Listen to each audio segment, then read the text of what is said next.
Hello, and welcome to another episode of Boundless Body Radio. I'm your host, Casey Ruff, and today we have another amazing guest to reintroduce to you now.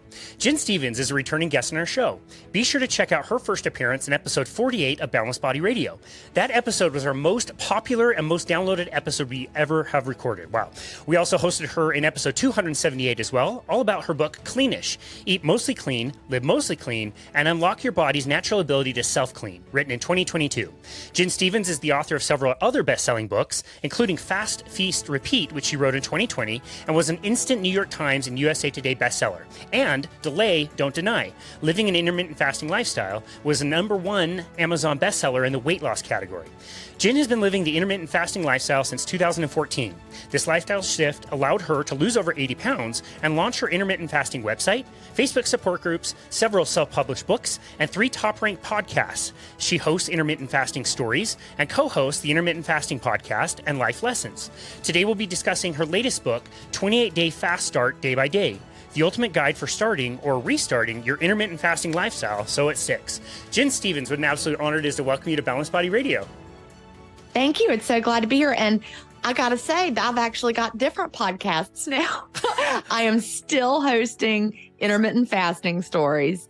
I left the Intermittent Fasting Podcast in 2022 after 5 years on that show. And Sherry and I closed down the Life Lessons podcast this summer. And we have a new podcast called Fast, Feast, Repeat, Intermittent Fasting for Life. Because basically people just kept asking us for intermittent fasting stuff. So that podcast is going great. So I've got 2 right now, Intermittent Fasting Stories and Fast, Feast, Repeat, Intermittent Fasting for Life. But everything else was right. Okay.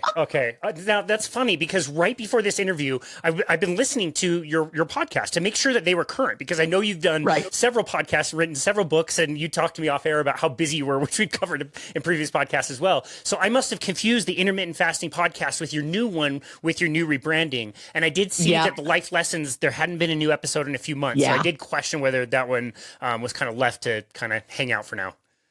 Well, my co-host on that one, Sherry Bullock, she's been a friend. She actually started off as a moderator in my old Facebook groups years and years ago. We no longer have the Facebook groups. We've moved to an off Facebook platform for a private community. But she's been my friend for a while. And we did the Life Lessons podcast together for 2.5 years. And it was a lot of fun. But like I said, people wanted to hear fasting stuff from us. So she and I decided to shift to, all right, y'all are asking for it. So we shifted, and we're loving the format of Fast, Feast, Repeat. It's different. Of course, Intermittent Fasting Stories, you can imagine it's stories. I talk to one intermittent faster every week. But for Fast, Feast, Repeat, we share celebrations that listeners send in. We answer questions from listeners. We talk about the research. Every now and then we'll have a guest. So it's a completely different format, and we're having a lot of fun with it. Our 2.5 years with Life Lessons helped us know how to work together really, really well. Oh, that's awesome. Yeah, no, I really enjoyed that part where you were getting the stories and the questions from the listener, and you guys were kind of going back and forth. You can tell that you guys vibe together so well. I know you guys have worked together for a very, very long time at this point, and it's great information, and it's information that needs to get out there because this topic is just so important. And speaking of, just like we mentioned in the introduction, your podcast episode that we did with you, number 48, almost 3 years ago, is the most downloaded episode we've ever done. And I think you'll know, like, as a podcaster, if you look at your numbers every now and again, you'll see like your total downloads, and you'll scroll down and you'll see like how many of the individual episodes are downloaded on a particular day or month or whatever it is. And, the older you go, obviously the less and less they get downloaded. Your episode just has like constant, like daily downloads. And for whatever reason, it's more popular on Spotify than it is on Apple Podcasts. It's the only episode that is like that. I have no idea what is going on, but congrats. Well, thank you. That's cool. I love to spread the message of intermittent fasting everywhere. And that's my mission in life. That's great. Yeah. Well, make sure you rub it into the likes of like Dr. Ben Bickman or Dr. Ted Naiman and all these wonderful people we've also hosted on our show, and be like, yeah, I've done more than you. Oh, God. Yeah. It's worth a flex. And we also mentioned in the introduction that we brought you on after you wrote your book, Cleanish. What have you been working on since then? Well, I'm very busy just in general. For a while I was doing 3 podcasts at once, which is a lot. And even now, when I left the intermittent fasting podcast, I took intermittent fasting stories to 2 days a week because there are just so many people that want to tell their story. that I had to release 2 episodes a week. So I record podcasts at least really 4 days a week, because you have to schedule. If you're going to release 3, you have to record, you have to plan for cancellations and things. So I'm recording podcasts at least 3 days a week. And I run my online community, and I'm in and out of there all day long. And it's a wonderful place. People can find it if they go to jenstevens.com/community. And Jen is like Jen and Tonic, Stevens with a PH, but I spend a lot of time on there. I love, I'm a teacher. My background, I was an elementary classroom teacher, and I love to help people with things. That's just, how I'm wired. And so I love running the community with intermittent fasters who, may be having struggles, or maybe they have questions, they have celebrations. And so I spend a lot of time doing that.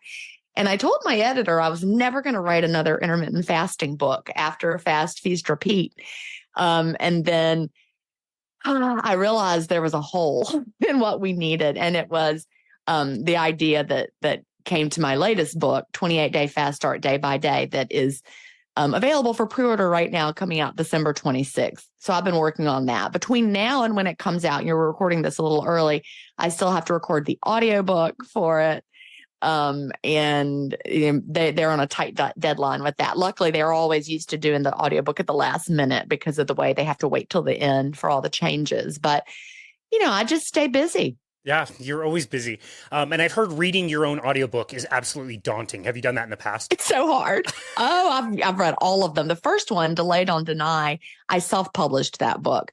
And so I was like a one-man show, and people kept asking. I wrote it at the end of 2016, and people kept asking me for an audiobook, but I didn't know how to do that. So I had a friend that was a radio talk show host, and he hooked me up with the guy who did editing for the radio station. And I went in. I don't even know if the radio station knew we did it, but the guy's like, just go in, he'll help you. And so I paid the guy to edit for me, and I got that book done myself. But with my traditionally published books, starting with Fast, Feast, Repeat, that one, the audiobook for, I think, is 11 hours. And I read the whole thing.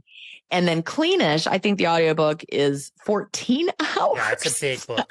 Oh, my goodness. It is a huge book. And what a lot of people don't know is when I read the book for Cleanish, it was November of 2021. And I had COVID. I had COVID. My temperature was 102 the whole time I read the audiobook. And I'm like, steaming my voice and taking little naps. But I did it. I was, like I said, I was a teacher, and we can do anything. So I worked through. I mean, it was back when COVID was still bad COVID, really hard COVID. Yeah. And I did it. It was no joke. I had a fever for like 10 days, but I got the whole book read, and it doesn't come through in the audiobook. That is amazing. That is so savage. You're a champ. I love that. Well, it's such a daunting task. You're right, but it's worth doing. My people know my voice because they listen to my podcast, and so it has to be in my voice. Yeah, so I agree with that 100%. You've got a great voice, and it's awesome that you're reading it out. And you also get to oftentimes pick up on the passion of the person who's doing the reading, who did the writing. So very cool that you have that going on.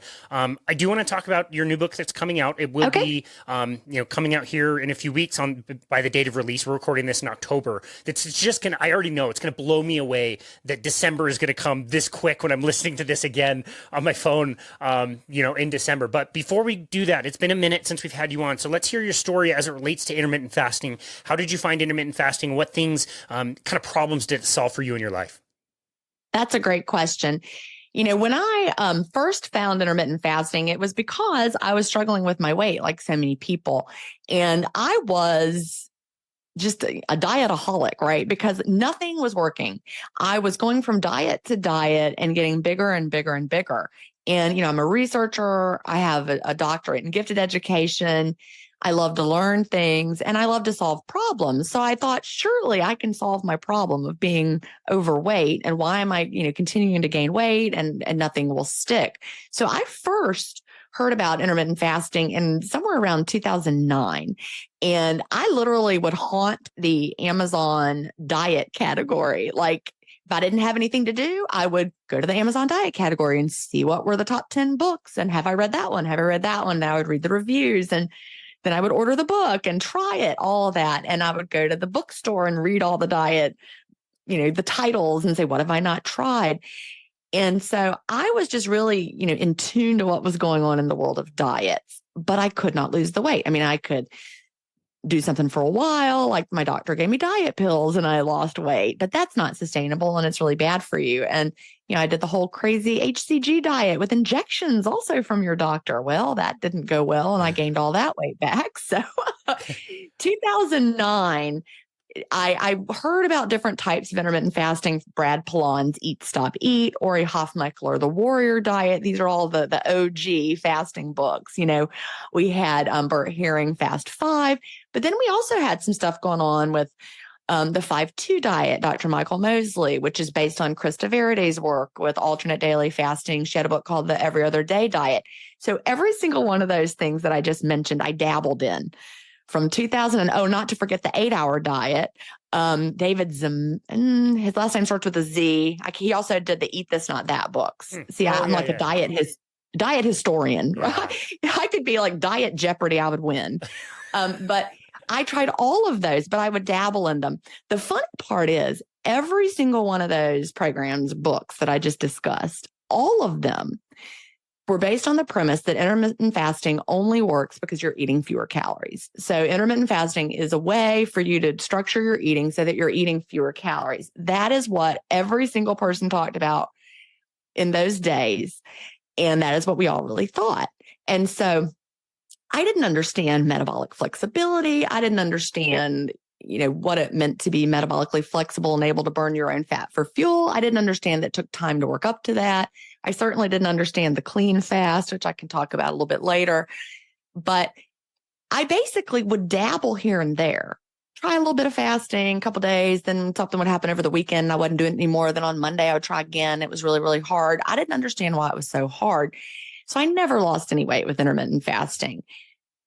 And then in 2014, I went on a cruise with my family, saw the cruise pictures, got back home, weighed myself. I was 210 pounds. I was obese.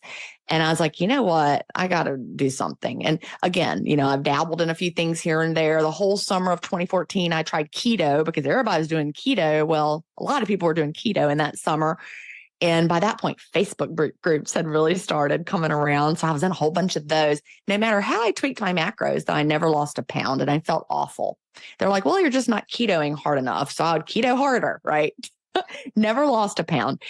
When school got back started in the fall of 2014, I was like, I can't live like this. This is terrible.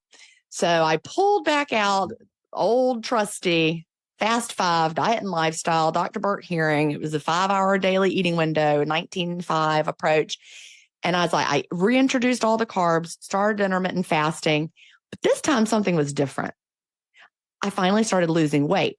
And I really think that time that I did keto, I'd become fat adapted because I was, in ketosis all the time but I was eating so much fat and my body, the metabolic adaptation required for ketosis had occurred.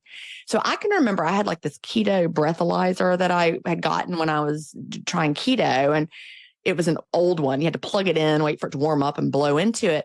And I would always blow really, really high on breath ketones. Still wasn't losing any weight on keto. But when I switched to intermittent fasting, I added back all the carbs. I remember a couple of weeks in, I was like, I just ate a burger and fries and I feel like I'm in ketosis, and I blew into it. I was blowing ketones on my breath. And I'm like, wait a minute, can we get into ketosis from fasting? And so I started to understand a little bit more about it. The difference is that is the time I didn't stop. I didn't stop. And I lost about a pound a week until I, reached my goals. And I lost over 80 pounds by the time all was said and done. So that was a long-winded answer to that. But, at the beginning, intermittent fasting is something I did because I was obese and I wanted to lose the weight. And it worked. But since then, it's done so much more for me that I didn't even know what intermittent fasting could do. Because again, like I said, all we thought was it was just a more efficient way of eating fewer calories. But it's so much more than that. And I didn't really understand that till I read the obesity code that came out in 2016. Yeah, An amazing book. I can't recommend that highly enough. That's the book that helped me understand what I was seeing on my end. Same kind of thing that you mentioned. You and I have talked about this before. When I'm using a metabolic cart and validating metabolism, resting metabolic rate on people who are telling me they're not eating all that much food, but it's just in a tight window. How come their metabolic rates are so much higher than they should be when somebody who calorie restricts comes in and it's always a lot lower? And it couldn't, reconcile those things until the work of Jason Fung and kind of, helped us understand why fasting would help increase your metabolic rate and help you burn even more calories, which is awesome. It's exactly what you want to do if you do want to lose weight. And one thing that I absolutely want to point out, I love this about your story. As always, we're kind of fans of the carnivore diet around here, but knowing you and your history, you don't do well with meat. You have tried over and over. You do really well on a plant-based, whole food type diet with intermittent fasting. That's great. That's awesome. I always want to try to point out the fact that we don't know everything about every little thing that's going to work for every person all the time. It's just, it's so important to be really, working to kind of find out how things are working for you. Oh, can I blow your mind even some more? Let's do it. Have you ever read any of the work from the Mastering Diabetes guys, Cyrus and Robbie? Yes. Yeah. They are fantastic. And they wrote a book, Mastering Diabetes. It came out in 2020, I believe. And I read it, and they're whole food plant-based. And at that time, I was certainly not ready to do any kind of whole food plant-based. I love dairy. I love a good burger. I talked about that already. I love eggs, all of that. And so I was like, well, this is great for them, but this is not for me. So, fast forward, I started learning more about the gut. I went through Zoe, which is personalized nutrition and figuring out what works for you based on the way your body clears fat and clears blood glucose. And turns out my body doesn't clear fat very well. And I'm like, that's really interesting. And that's not true for everybody. Some people have bodies that clear fat very, very well. So lately I've gone back to, reread Mastering Diabetes this year. And I'm currently doing an experiment right now. Cyrus, they're Robbie and Cyrus that wrote Mastering Diabetes. They are both type 1 diabetics. So they understand obviously very clearly insulin needs because they use insulin every day to stay alive as type 1 diabetics. And they actually talk about how a low-fat, whole food, plant-based diet is fantastic for lowering your insulin needs. It has to do with insulin resistance. So I'm experimenting right this minute. I've been pretty much whole food, plant-based-ish. Like when I go out to eat, like the other night I had lobster rolls at a restaurant. So I'm not like, a hardcore. I like the ish in my life. But at home, I'm pretty much plant-based. But I just popped on a CGM, and I'm doing an experiment right now with whole food plant-based, and I'm not adding olive oil when I'm cooking, and I'm doing a lower fat approach just to see. And I'm like really testing their hypothesis there of, what they say about fat.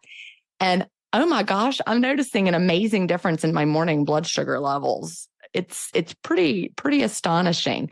Wow. The whole food plant-based, lower fat, you would think that my blood sugars would be like insanely crazy. No, it's incredible. Last night, my meal was, I had opened my window with farro and tomatoes, and I don't even remember what was on spinach. And sourdough bread. And then for dinner, I had couscous. It was carrots glazed with maple syrup. Wow. And more sourdough bread. Now, would you think my blood sugar would go crazy? Absolutely, I would, yeah. It went up to 112. Wow. And then it came down nicely while I was sleeping. And what's funny is when the last time I wore a CGM was in June, and I was eating all the foods at that time. I wasn't doing plant-based. I was still eating meat. I was eating dairy, all of that. And my blood sugar was staying very steady. After my dinner, I was eating a mixed meal of, fats, carbs, and protein, meat, dairy, all of that, plenty of butter. I have some data from June. The next morning, my blood sugar, when I woke up at like 6 a.m, was like 120. Yeah. Wow. So, whatever it is, it seems to be true for my body. I do better with less fat. And so do I want to hear that? No, butter is delicious. I love it. And I'm just doing it to experiment now because I don't need to lose weight. I'm not trying to lose weight. But, my dad is going through some health struggles. He's a type 2 diabetic, and I don't want to go through those things later on. So amazingly, what they're saying, I'm putting it to the test with my, eating sourdough bread and couscous and carrots with my blood sugar. I have been shocked at what I woke up to this morning with my blood sugar already low. I'm talking like in the 70s and staying there. I haven't eaten yet today. I feel amazing. So that's great. Yeah. Those guys are onto something. So that's great. I think it keeps us all humble in the nutrition world, and it's so important to be inquisitive about yourself. N of one studies don't matter unless it's your N of one. I think it was Peter Bruckner that pointed that out to us. Yeah. That is the most important study you could ever have in your life, is how do you feel? How are things going, I'm a big believer in bioindividuality, and that we're all different. We all have a different gut microbiome. Some people can't. All the same things don't work for us. Like I talked about the Zoe study, they found my body doesn't clear fat well. Like they test your blood and then they look at it, and my body did not clear fat well. That was shown with a scientific test. And that's really interesting. And so maybe other people who clear fat very, very well would have a very different response than me. But it's super interesting to do this experimenting with, just for the sake of, my own health and see how I feel. So Sure. Yeah. Yeah. You mentioned that there's lots of other benefits to intermittent fasting. I believe one of them is kind of like anti-aging, anti-inflammation. Yeah. And that is definitely happening with you. Every time I get to see you, you're younger and younger and younger than you were the last time I saw you, which makes no sense unless you've been in this world for a little while and you're watching other people. Yeah, I'm 54. That's amazing. Yes. You look like you're in your 30s. Well, thank you. One reason I look younger is I started bioidentical hormone replacement therapy. A good friend of mine is a functional medicine OBGYN. Cool. And last June, she's like, you need to do something about this because, female hormones not having the hormones will age you. And I didn't know any of that because they don't really tell us. And there's a lot of people who actively tell us not to do it for, the misinterpreted study from back in the day. And so I have seen a lot of change in my skin just from using the bioidentical hormone replacement therapy, that, balancing my hormones back to how they should have been. But I also really do think that I have less inflammation because I'm eating the foods that work really well for my body. Yeah, absolutely. As someone who's pretty plant-based, the higher quality, the more whole food plant-based I eat, the better I feel, which is great. Shocking. Yeah. Oh, that's great. Okay. I don't want to miss this. I think Diet Jeopardy, I think, sounds like an awesome game show. You mentioned HCG, but as you look back in hindsight, what was the strangest diet you ever found yourself on? Well, it might have been HCG, because the HCG diet, and look, every single one of these diets was written by a doctor, and it sounds so good. And it was basically they take HCG, which is pregnancy hormone, and they extract from the urine of pregnant mares or something. And then they you take the shot, and then it's supposed to fool your body into thinking you're pregnant. So your metabolism doesn't slow down on 500 calories a day. Yeah. It was crazy. Wow. Knowing what I know now, I would like to go back and tell myself, don't do that. But it was written by a doctor, and he's sharing the secrets, and you get it at a doctor's office. So it sounds so legit because doctors are giving it to you. Right. And so tons of clinics popped up around here in the Salt Lake City area. And I didn't think it was a great idea to do that, but that was definitely one. Whatever they claimed it was going to do for metabolism, that was definitely one that I have personal experience measuring lots and lots of people, and their metabolic rates completely tanked. I'm talking Well, apparently that was a bunch of crap. Yeah. But that was the theory. Right. The doctor, Dr. Simeons, look, I know all these things about diets. Dr. Simeons was a doctor that worked in the 50s, and he noticed how pregnant women, the body would protect itself. So the baby, even if they were in a famine, the baby would survive. So it did something different. Anyway, that was the theory. But after doing HCG, that is when my body really, first I did the diet pills, then I needed the HCG, and then my metabolism tanked. Yeah. And then for a few years, I was just who cares? So I think without meaning to, I reverse dieted. Right. So I boosted my metabolism. Yeah. So when I was 210 pounds and not dieting at all, because I'd given up, Yep. I was just thinking, if there's no other beneficial thing, it would be that. You're going to gain a lot of weight by going completely off the diet, but you are going to recover the metabolic rate. You'll start to feel warmer and have more energy, and all that stuff will start to come back, which is, great. It's one of the best things you could do. Okay. So you write books about fasting. You do podcasts about fasting. You wrote Cleanish and kind of stepped away a little bit from the fasting world, still maintaining everything that you were doing. But what did you observe observe in the fasting world that you identified as a gap that this new book is now ready to fill? Well, Fast, Feast, Repeat, when I wrote it, I had the goal to write because, I'm a diet book aficionado. I remember all the years prior to people using keto, everyone did Atkins. Remember that? Low carb was synonymous with Atkins. And I can't tell you how many times I bought Dr. Atkins' New Diet Revolution in all the different forms. And I actually had more than one edition because I thought low carb was going to work for me. It never did. But and now we know why. But when I wanted to write Fast, Feast, Repeat, I wanted to write the comprehensive book about intermittent fasting that would stand the test of time. 10 years from now, it would be just as relevant. And it would be the kind of book that people would recommend to their friends. And they're like, well, how did you do it? Here, read this book, Fast, Feast, Repeat. And I think I did a really good job writing a very comprehensive and complete book. And that is the biggest strength of Fast, Feast, Repeat, but it's also a weakness because there's so much information in it. If you start on page 1 and read straight through, your brain is going to be so very full. And some people just aren't ready for all that at once. And so there's a chapter in Fast, Feast, Repeat called the 28-Day Fast Start. It tells you what to do, but people get lost because then they keep reading and then there's all this stuff in there. So I'm like, some people have friends and family members that they want to do intermittent fasting, but they're not going to read Fast, Feast, Repeat. And I need to have a way to get them just what they need when they need it.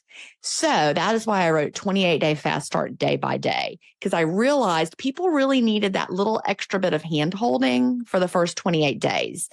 And so that was the teacher in me. I know the school teacher in me said, oops, we need something for the people who need just a little more support. So 28-Day Fast Start day by day was written. I'm great at delivering curriculum. That was my job, and pacing it out in a way that's understandable. So I wrote the book for people, before you even begin, I'm setting up the reader for success. Like, what are the most common problems? The subtitle of the book is The Ultimate Guide for Starting or Restarting Your Intermittent Fasting Lifestyle So It Sticks. Notice that restarting part, because I've realized over the years, there are a lot of people who go over and over and over starting over, right? They start over, then they quit. Then they start over, then they quit. Then they start over, then they quit. And so I'm trying to plant the seed that this is a lifestyle from day one. And why do people quit? And why are you not going to quit? And part of that also is before they even start fasting at all, they have to craft a really strong why statement. And if your only why is, I want to lose weight as quickly as I can, then you're probably not going to be ready for intermittent fasting. Come back to it when you're ready for something different, because intermittent fasting is an amazing, healthy way to live. But I could tell you 15 ways to lose weight more quickly than intermittent fasting. Of course, they're going to tank your metabolism. They're not going to be sustainable. You're going to gain it all back. Intermittent fasting is different than that. But it's not the quickest thing you'll ever do, but it will change your body forever and it will change your life forever. So I want people to start with all in their mind about their why. And, for me, I talked about my dad being a type 2 diabetic. My why today, after watching my dad and his health decline, my why would be different than the why I had in 2014, which was just, I want to wear my size 6 pants. Well, I'm sitting here right now in size 0 pants. I never dreamed I would be wearing size 0 pants that I bought, by the way. The ones I'm wearing right now, I think I bought them in 2016 and they still fit. Yeah. Wow. Yeah. That's amazing. Okay. So I have been accustomed to saying that like intermittent fasting for me is like gold standard of what will work for a majority of people, primarily for that weight loss, like we talked about, for different other things as well. I think it's one of the very best things that you can do. I don't think you have to be as picky about your diet when you're on it. I think people do benefit from staying on some type of a diet when they are eating. But it seems to work for many people, and I've watched it work for lots of my clients. And it's once you get into it, it's fairly difficult without having that why. The hunger is going to be really tough, or breaking up with foods that you think you can't go without will be a little bit challenging. But what are some of the top reasons that people do quit the diet despite having good success with it? Well, I think it's like the normal reason. I've realized over the past few years how big of a problem actually emotional eating is for people. And people just, they'll have a hard season of life and then they just comfort themselves with food. And that has not been something I do. necessarily. So that's been like kind of realizing that is such a problem for people has been eye-opening for me. And, how do we help people not get into that cycle of emotional eating? And then it never makes you feel better in the long run, right? It gives you that temporary hit in your brain. And so helping people have better coping mechanisms while they're fasting, that's really, really important, because we're all going to have stress in our life, and we've got to figure out how to deal with it. And so the old friend that helped us get through it might have been eating all the time or having snacks. And so sometimes people just go back to what they knew. So that's one reason that people will stop, or they'll go on a vacation or have a holiday season and they're like, oh, intermittent fasting is flexible. I'll just have really, whatever. I'll stop doing it just for this 2-week period. Then I'll jump back on. Well, it's not just quite so easy to jump back on. Because your body has refilled its glycogen stores, and now you're having to push through a few hard days. And so that can be a problem as well with people. And another thing that really causes people to quit is watching their friend do something that's working faster. The latest injections that people are doing, the Ozempic and the like. And, they may have a friend that is losing weight super rapidly. And maybe they've been doing intermittent fasting and they're losing at 1 pound a week. And that doesn't look very sexy when your friend is over there dropping weight like crazy. Of course, your friend isn't telling you about the nausea and the whatever else side effects that they're going to go through. And that the minute they stop taking it, the weight's going to come back. So, but that's something that happens all the time, or their friend will be selling a program and they're doing anyway, people are always looking for quick weight loss. And so they have unrealistic expectations. So having realistic expectations of, first of all, what's going to happen for you, how long it's going to take. You might need to clean up your diet and make some changes. And, all those things, it's going to take some effort. It's going to take some discipline, and it's hard. Yeah. The vacation one, I think, is a really big one. I do see that one all the time where people, they want to go to, kind of chill out when they're going on vacation. They do a cruise or go to an all-inclusive in Mexico or whatever. And, a few things sneak in, and it's really hard to get them back out when you return home. You get rehabituated to a lot of the, kind of crappy foods. And I think what most people only remember is the first time they really adapted to this way of living and how difficult it was the first time, without realizing it might be a little bit easier the second time or the third time. If you've really kind of fallen off, it would be easier to get back on this time. But you only it only takes a few days. Yeah, it only takes a few days. Your body doesn't lose metabolic flexibility over a week-long cruise, but you're going to be a little sluggish until you deplete your glycogen stores and get back into the rhythm of fasting again. But you can do it. And the thing about it, when you're metabolically flexible and you're consistent with intermittent fasting, it is not hard. It just sounds like it's going to be hard. It's hard at the beginning. It's hard till you adapt. It can be hard. I actually think it's harder emotionally than it is physically, because we're so used to, like I said before, comforting ourselves with food, having a creamy cup of coffee in the morning, it's a ritual. And now Jen's asking me to drink black coffee instead and not put any sweetener in it. And then it just feels like you're suffering. And but the metabolic benefits and the health benefits are so profound that, when you really understand the clean fast and what that does for you, you would not trade that for all the creamy coffee in the world. Yeah, we're going to be definitely talking about the coffee for sure. And related to that, in the first chapter of your book, you're talking about the clean fast. So can you tell us what a clean fast is?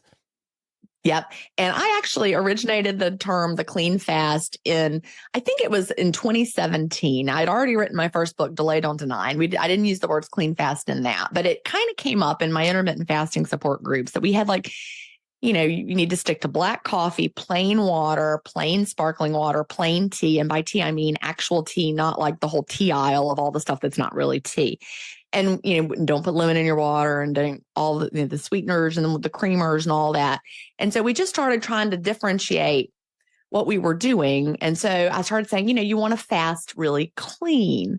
And so eventually we just started using the term the clean fast, and it stuck. And so now, I think most people have heard of like clean fasting or dirty fasting and all of that. And that started in our Facebook groups. I actually don't like the word dirty fast, because I feel like you're either fasting clean or you're not really fasting.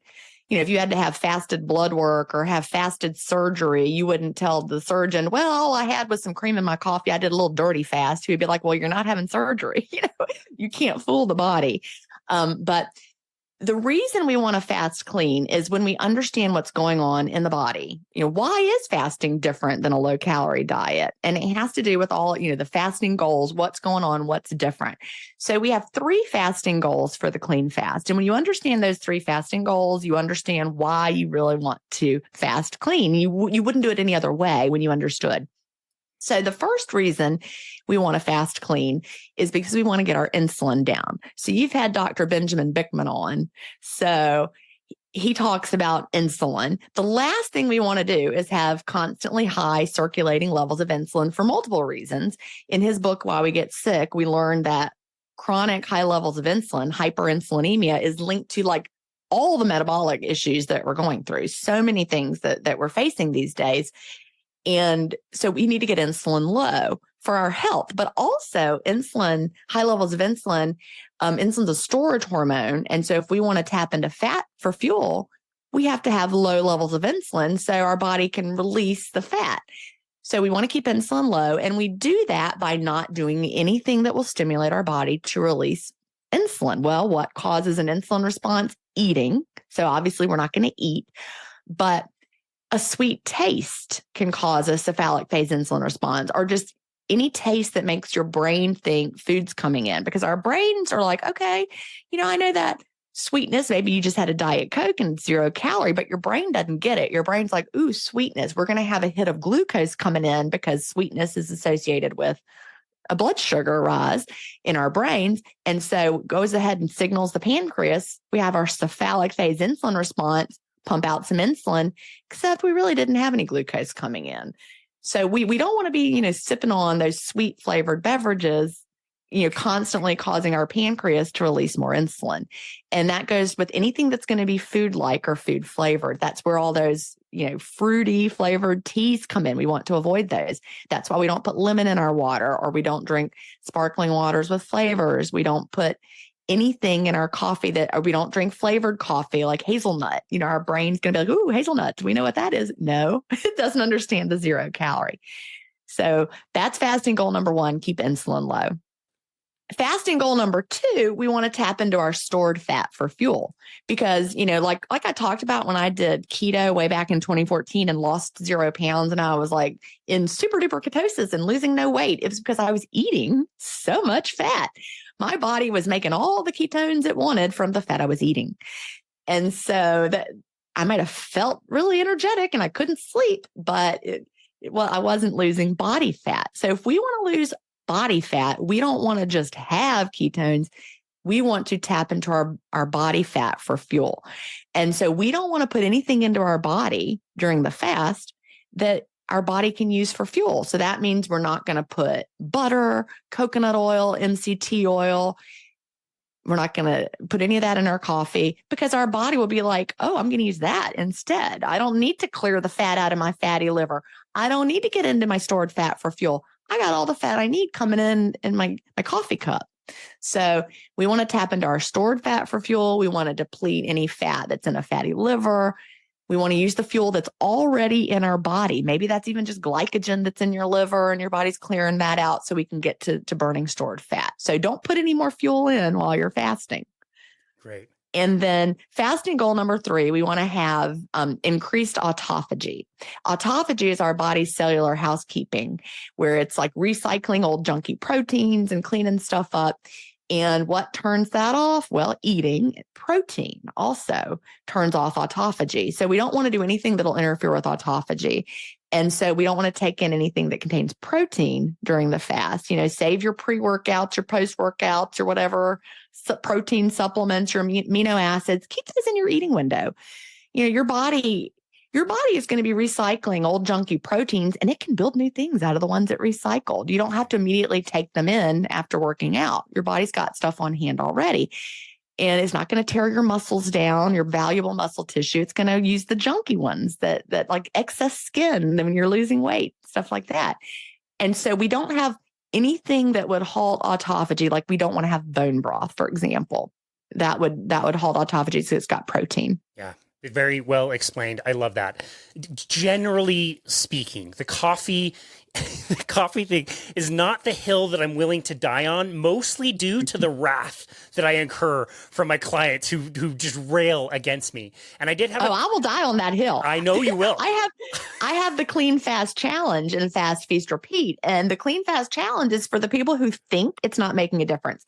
So, when I back up and talk about my own weight loss journey, I lost the first 75 pounds and I wasn't fasting clean, but I was determined. Every single day, I white knuckled it to my eating window opening every single day. I was putting stevia in my coffee. I was chewing gum. I was drinking flavored water. I was drinking Zevia soda. And I lost 75 pounds doing that. And if anyone had said, well, you really shouldn't do that, I would have said, it works for me. It works for me. Except it really wasn't working very well. I was slowly starting to regain weight in 2015 into 2016 over the Christmas holidays. I'd regained about 8 pounds that I had lost, just like every other low calorie diet. Because I really do believe that if you're not fasting clean, it's more along the lines of a low calorie diet than fasting. Then I read the obesity code. It came out in March of 2016. Then I understood the cephalic phase insulin response. And then I was like, oh, so I stopped with the stevia because he actually in the obesity code talks about how stevia caused a higher insulin response than white sugar. Wow. Yeah. And, he really doesn't talk about cream like I really think you should. But I mean, like dairy causes insulin response. And so, dairy is nature's perfect. I'm not anti-dairy. Don't get me wrong here. I am not anti-dairy. I'm anti-dairy during the fast. Dairy is nature's perfect food for building a mammal baby at their highest rate of growth ever. Yep. Does that sound like fasting? That's right. It's not. Yep. So I really do think, the Clean Fast Challenge for anybody who was like me before I read the obesity code and would have sworn that whatever it was they're using works for them. Take the Clean Fast Challenge for 30 days. Your mind is going to be so blown away at how much easier fasting is. And you're never going to go back to whatever it was you were doing. Yeah. You're going to be like, all right, Jen was right. Darn it.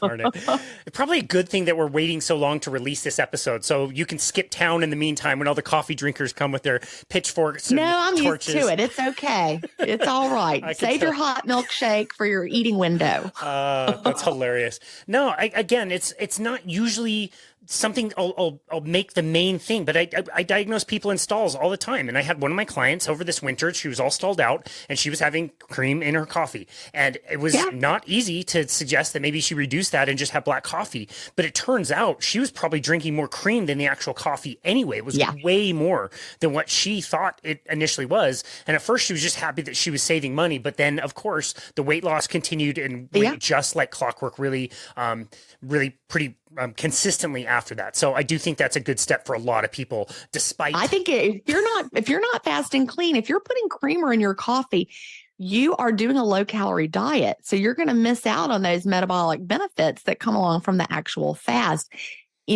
Just because it's a liquid form doesn't mean that it's, not calories for the body. So it's really like a very ultra low calorie diet if you're putting something like that in your coffee. So send them to me, Casey. I'll tell them. Okay, perfect. Thanks, Jen.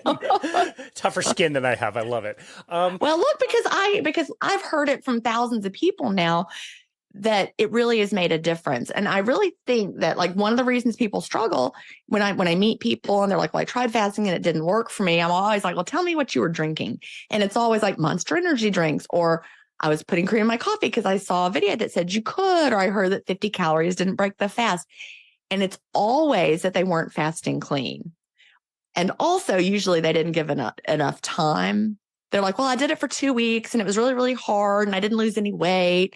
And I'm like, well, you didn't give it long enough. You didn't adapt and you weren't fasting clean. So again, that goes back to the 28-day fast start day by day. Every day there's a checklist, like day one checklist. Number one, I fasted clean. They check that off. And they're making that commitment to themselves by checking it off. They're like feeling, okay, I've decided I'm fasting clean. One of the things is I didn't get on the scale today because we're not going to weigh during the 28-day fast start because that is not the time to expect weight loss. That's the time for your body to adapt.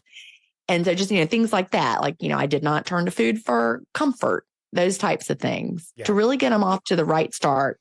I love that. It's very well laid out. I love what you did. I've only been able to read the table of contents and the first little sample that you have since the book isn't out yet, but I love how you laid it out by time. And I really wanted to focus on kind of the first, area, and then also the very end when somebody's kind of transitioning off. What do they transition on to? So let's talk about the preparation to the 28-day, fast start diet. How are people preparing so they're ready for this? Well, they're preparing by, really coming up with their why, crafting their why, understanding why they're doing it. And I've got like some suggested things to check off. One of them is weight loss. I understand most of us do come to intermittent fasting for weight loss. However, there's so much more to it. So it's other things like, I want to age well. I want to be active as a grandparent, or I want to feel good in my clothes. It's things like that. And then there's places for people to write in their own. Maybe they want to have good brain health. They want to prevent metabolic problems. But there are many, many reasons why someone might want to start intermittent fasting. Even it's just, you don't have to think about food all day. You have better mental clarity. That might be one of your why statements. Then I have people really understand the clean fast before they get started. And then they choose their plan. And it's the same plan that was in Fast, Feast, Repeat, the same exact ones. Because remember, this is a companion book. So they're choosing, they can choose to ease in, or they could have a middle of the road approach. They can rip off the Band-Aid, and it tells them exactly what to do. And every day they're like, all right, this is the plan I'm following. They check that off each day as well. And you just start. You don't have to do a lot of preparation. You understand the clean fast, and then you just begin. I have a friend who started her first day on Christmas Day. That was the first day she did intermittent fasting. Great. Christmas Day. She's like, you know what? I can do it. I'll just wait. I'll eat in a window. Bam.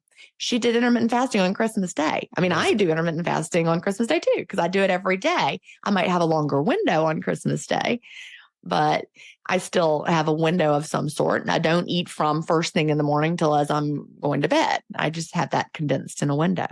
So every day, you don't have to do a lot to get ready for it. You don't have to buy a thing.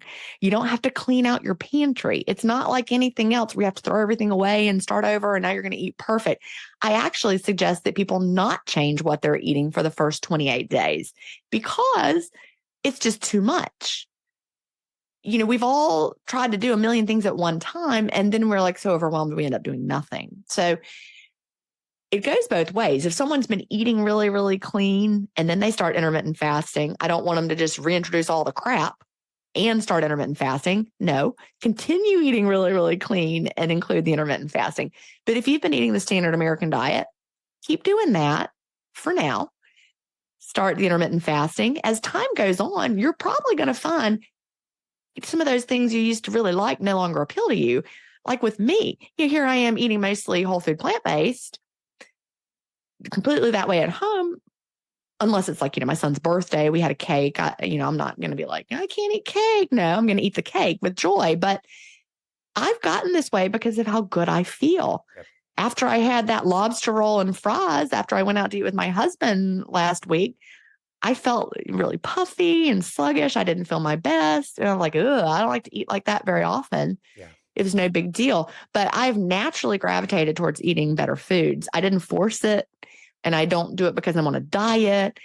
I just really like to eat good quality foods that make me feel amazing. Yep. I see that all the time. If you get anywhere on this path and at least start, like you said, I think you'll find that it really self-regulates by the way that you feel. Yep. I think that's a really encouraging way to approach this without making people feel like they're intimidated. They have to change everything. Don't worry about that right now. Let's just cut back. One thing that and can I also say the one thing that differentiates my approach from literally every other fasting book out there, every fasting book pretty much out there is also aligned with a dietary strategy. Like, for example, if I say Jason Fung, everybody goes low carb. If I say Mastering Diabetes, everyone goes whole food plant-based, low fat. And those are both fasting books. You go to any of the fasting books that are out, there's a dietary strategy attached to it where you're also going to be limiting foods and dieting and eating certain things and not other things. Whereas with my approach, I understand that, you said you're really you follow more of a keto, carnivore-ish kind of a way, and that makes you feel great. And versus here I am over here, whole food, plant-based ish, right? And I feel great. But there are people who don't know how their body's going to feel the best. And so if they read, the Diabetes Code by Jason Fung, this low carb, high fat approach, and then they feel like crap, they'll be like, oh, well, fasting didn't work for me. Well, they were also trying to follow this dietary strategy that their body didn't like, versus same with Mastering Diabetes. Maybe they read that and it's got the fasting component and they're trying to do, whole food, plant-based, low fat, and it's just too much. And they're like, well, fasting didn't work for me. But with my approach, we start with the fasting and then you get curious about what works for your body and you start to connect how you feel. And it's not Jen Stevens telling you, well, I feel better on lower fat, whole food, plant-based. So why don't you all try that? No, it's what feels right to you. And in our community, we have people all along the continuum in our intermittent fasting community. There are carnivore members of our community. I would never tell them not to be carnivore because they look so healthy. They feel so good. It's working for them. But on the opposite end, we've got vegans. I mean, I would not call myself a vegan. I'm not, like dogmatic about what I eat. I just like to feel good most of the time. And I'm structuring my eating in a way that does that for me. And then we have everyone in between. And so our central focus is fasting and finding the foods that make you feel your best over time. Don't follow me around and eat what I eat. You figure out what makes you feel great. Yeah. And it's making people empowered to do that. Yeah, I like that. Well, Jen, I don't know. Should we not be friends? Maybe we should fight for the rest of the podcast since we have different diets. I don't think we can be friends anymore. Oh, that's really funny. I was listening to Rich Roll. Do you ever listen to Rich Roll? I love Rich Roll. And he's a vegan and he's also an ultra marathoner. And, I never used to listen to podcasts, but he's got such good guests on there. I really enjoyed them. But he had somebody on there that, a type 1 diabetic. It wasn't Robbie or Cyrus from Mastering Diabetes. It was another guy who does some kind of physiology, something or other. Maybe he was Australian. I can't remember, but he was talking to him and that guy came through the keto paleo world and now he's vegan. Wow. But it all it had to do it. He was experimenting with his body, but they had an interesting discussion about getting in these diet silos, right? And you get so dogmatic about it that you don't realize that there are a lot of things that make us different biologically. There was a really great talk, someone named Denise Minger. Have you ever heard of Denise Minger? Absolutely. And she's paleo low carb, right? She's in the paleo low carb world. Well, she did a talk and gosh, I'm not sure when she did the talk. It was years ago. You can find it on YouTube if you search Denise Minger, in defense of low fat. She did a talk at a paleo or low carb conference where she shared the data about the power of extreme low fat diets. And these weren't even really good quality low fat diets. It was the Kempner rice diet where they had they ate nothing but white rice and sugar, but they were reversing. He worked at Duke University, which is not fly by night. And, his patients lost lots, 150 pounds and reversed their diabetes. I mean, it was they were having remarkable results. So wow. Denise really unpacked a lot of that research. And she talked about how the metabolic magic seems to be at either end of the continuum. It's fascinating talk. I learned so much watching it. And anyone who's stuck in a diet silo should probably watch it. Denise Minger, In Defense of Low Fat. It's on YouTube. But she talked about the two ends, being the metabolic magic. And in the middle, no matter which silo you live in, as far as, what makes you feel your best, we could all agree the middle is where the metabolic problems happen. That's when people are eating high fat and high carb and the ultra processed food and all the crap.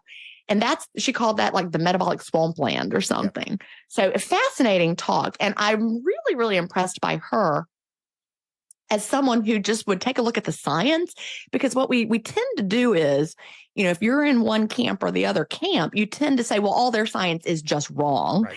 And they're all super dumb and interpreting it wrong and their studies are bad. But our science is good, except, this study wasn't done right. I mean, we love to do all that and realize that there are actually people who can thrive on either end. Do you know the Bioptimizers guys? I'm going to be interviewing them soon. I just got their book, which is amazing. Have you seen it? Oh, I've got it right down here. They sent me a copy too. It's huge. Crazy. Did it come in that box with the fork and the stuff in there? Did you get the whole box? That's cool. No, I didn't. It came in an envelope. I must have gotten it. I got a special edition, but it came in packaged in a box with like a knife and a fork and a spoon, and it's autographed. And Cool. I partnered with them. But the two guys that wrote that book together, that founded the company Bioptimizers, one of them is keto, and the other one is vegan. Yeah, just heard that actually. Super interesting. And they are like, they've been working together, and they're just like Wade Lightheart. He's the one, I think, that's the vegan, and he is like a bodybuilder, and he is like strong. And so, they really explore and understand the idea that we're not all the same. Yeah. So yeah, well, we're for sure interviewing Wade. I think they said that Matt was going to be with him as well. So that would be an amazing topic of conversation. And I did have to get out my podcasting calendar to check and just double check. But we are interviewing Denise 2 days before this interview drops. So we'll be interviewing her. Funny. So it'll be a few weeks afterwards and we'll drop that episode as well. So tell her that Jen Stevens is a fan, because I really enjoyed her In Defense of Low Fat talk. And I've shared it with people. Somebody got really mad in my community and left because somebody in a silo who we've just heard the only way, if you've got diabetes, the only way to reverse that is to do low carb, high fat. Whereas the Mastering Diabetes guys are getting amazing results with people. And, you can't fake a type 1 diabetic. Right. A type 1 diabetic has to inject insulin. So when a type 1 diabetic is eating a certain way and their insulin requirements go down, it's working. Like everyone would probably predict that if you're eating whole food, plant-based, low fat, you're going to need more insulin. Yep. Because but that's actually not what they find. Yep. So again, like Denise said, it's that metabolic swampland in the middle. It's the fat and the carbs together that are causing a problem. And, when you think about in nature, the foods that we eat from nature, if you're eating seasonally, think about that. And you're a hunter gatherer living a long, long time ago. You're either eating kind of carnivore because that's what you got right now, or you're eating completely whole food plant-based because it's the growing season. So maybe we're designed to be cyclical. Maybe we're supposed to be carnivore in the winter and whole food plant-based in the summer. I don't know. It's a theory. I just made it up, but it makes sense. I like it. I like it. I agree with you. It is that combination of the two together that seems to just jam up the system and not make anything really work well. And all of us could agree, like ultra processed foods is full of that kind of junk. They're not good for anybody. They're not great. Yeah, exactly. So again, your book kind of goes chronologically through the different weeks. There's different topics. Obviously, you're not introducing any type of exercise or movement until later down the road, which is great. And then we come to the book that is, or the chapter that is basically, week 5. Now, okay, we've completed the 28 days. What is life going to look like now? So my question is a fasting, quote unquote, fasting lifestyle, is that something that can be done long-term without much problem? I mean, you seem to be doing it quite well. No problem. It absolutely needs to be a lifestyle. And that's the thing. If you do intermittent fasting for 4 weeks, and then you quit, you've just gotten your body adapted. And then what are you doing? It's something that you want to keep doing. Like we're recording this, it's 4:00 in the afternoon. I haven't eaten yet today. Yeah.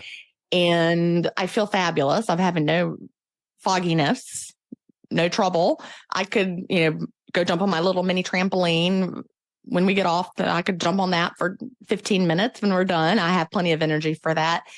Intermittent fasting it opens up my day, and I feel so good while I'm fasting. But I also feel great after I eat, because I'm eating foods that don't make me sluggish, that make me feel wonderful. And I would never want to live another way. Like I can't imagine what the reason would be, but let's say I went to the doctor and they're like, you've got whatever it is, you can never do fasting again. I mean, I can't think of anything that would make me not be able to do fasting, but I'm 54. Let's say I was pregnant. I can't do fasting while you're pregnant. That couldn't happen anyway, but let's just, I would be really sad that I couldn't do fasting. Totally. Because I would be tempted to sneak and do fast. It just feels so good. All those crazy diets that I did back in the day, the HCG, the diet pills, the restrictive diets, they felt awful. They got harder and harder as time went by. I didn't feel healthy. I didn't feel vibrant. I didn't feel good.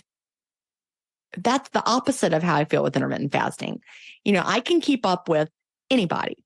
Yep. We went to San Francisco. We have a 25-year-old son and his wife. They live in downtown San Francisco, and we walked all over the place. And I only had on flip-flops because that's just, I guess, how I roll. So I walked 10 miles a day in my flip-flops. We walked all the way to the top of Coit Tower from the Ferry Building. We walked from the Ferry Building up those stairs, I kept up with them. And, for a 54-year-old woman, and I hadn't eaten, I was in the fasted state. Yep. And I'm just, able to do whatever I ask my body to do. So if you want to feel your best, intermittent fasting as a lifestyle is really the way to do it. Yeah. It's exactly that situation that you and I talked about when we first chatted. Vacations. Like when you hear about somebody's vacation and it sounds like what vacation did you take? You went from one cafe to another place to grab your snacks to a place for lunch. You go to Disneyland and all you're doing is like eating. It seems like go have fun, go do the rides, go explore something cool. And fasting definitely allows you to do that. Right before recording this podcast was about kind of my normal eating window that I would eat my first meal. And I just thought, you know what, if I eat right now, Jen's going to be so furious with me. I better wait. I'll fast a little bit longer for our conversation. And it's just nice I would not be mad at all because you can do whatever you want. You're the best. It's just, you're right. Like once you get to the kind of way of life where your energy is divorced from the food that you're eating. It's just that they're not related. Do you want to go on a walk? Do you want to eat? Do you want to be productive at work? Like it's just not that big of a deal. And fasting is something that can give that to us. So I know how busy you are. I'm so grateful that you'd be able to come back on our show today and tell us about your new work, which is amazing. Where can people go to find you and connect with you and your work? Well, if you go to jenstevens.com, everything is linked from that. And Jen is Gin, like gin and tonic. Stevens is Stevens with a PH, jenstevens.com. There are links to publish all my books. Go ahead and pre-order it now. You'll have it on December 26th. Definitely people pre-order it.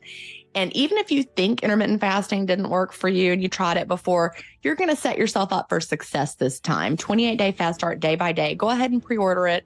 And if you're someone who already does intermittent fasting, this is the book you're going to want to have to hand to a friend, because your friend might not be ready for Fast Feast Repeat. I've heard a lot of people, they gave their friend Fast Feast Repeat, or they gave it to their mom and their mom never read it. And so of course it didn't work out. But 28-day fast start day by day is going to set you, if you're listening, or your friend or your mom or whoever it is, set them up for success from day one. And you're going to finally understand why you want to live an intermittent fasting lifestyle and not stop. Yeah. Well, you do such a good job in the introduction of telling the reader what to expect and what not to expect. And yes, if you want to learn a little bit more, this is not Jen trying to sling more books, but you may want to get both books so you really comprehend this. Well, but you do. If someone is only going to buy one book, they need Fast Feast Repeat. Seriously. And I actually say that in there. If you're only going to buy one book, then you need Fast Feast Repeat, but you're not going to have the support on through the 28 days. Yeah. And in fact, Publishers Weekly, I guess they sent them an early copy and they reviewed it, and the reviewer didn't like it, and they said, seems like you should just buy the other book. I'm like, I literally said that in there. Yes, I said, if you're only going to buy one, buy the other one. Yep. But I mean, this is, it's a small investment. The money you save on lattes the first month will make it worth your while to, it's not expensive at all. And you're going to save money. Like I said, the breakfast you don't buy going out to eat, you've saved the cost of the book right away. And so I think people, they need 28-day fast start day by day, but you will also need Fast Feast Repeat, because as you continue, that is really going to be your handbook. And I really think you need the paperback of each of them.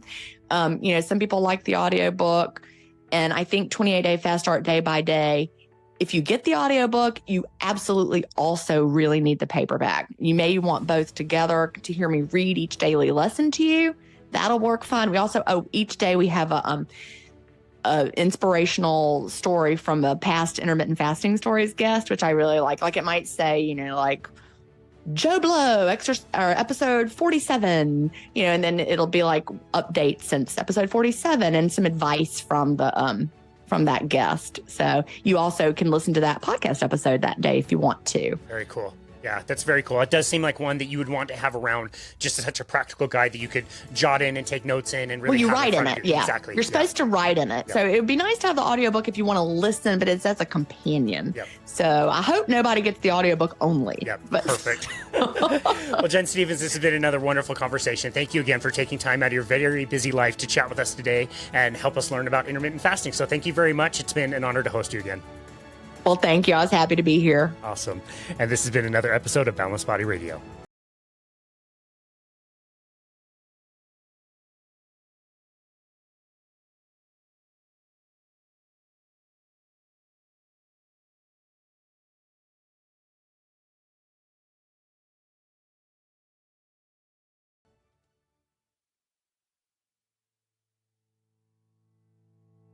As always, thank you so very much for listening to Boundless Body Radio. I know I say this all the time, but I really do mean it. It has been such a joy to make and produce this podcast and to watch it grow. Our business started in the pandemic in July of 2020, and we started the podcast in October of 2020. So it has been 3 years now, and to see that we have generated over 400,000 downloads worldwide is just simply unbelievable to me. This year in particular has been such a blast to travel to different health conferences and not only meet some of our amazing guests, but also to meet many of you, our listeners and supporters. We really just can't thank you enough. As always, feel free to book a complimentary 30-minute session on our website, which is myboundlessbody.com. On our homepage, there is a Book Now button where you can find a time to speak with us about health, fitness, nutrition, whatever you like. We've loved chatting with people all over the world and many of you out there to bounce ideas off each other or to try to come up with plans to achieve specific goals, or even if it's just to reach out to introduce yourselves, we would just love to meet you and connect with you there. Also, be sure to check out our YouTube channel if you'd like to watch these full interviews, and also the shorter interviews on more specific topics that are taken from these full interviews. We've gotten really good feedback over there. It's also a really fun way to interact with people who comment. We read and reply to every single YouTube comment we get. So head on over there if you want to start a conversation and watch these videos. As always, if you haven't already, please leave us a 5-star rating and review on Apple. It really is the best way to make sure this podcast gets out there to more listeners. We've been able to keep Boundless Body Radio ad-free for 3 years and really want to continue to do so. And so your 5-star ratings and reviews are the best way to support us at Boundless Body and support the podcast. Cheers.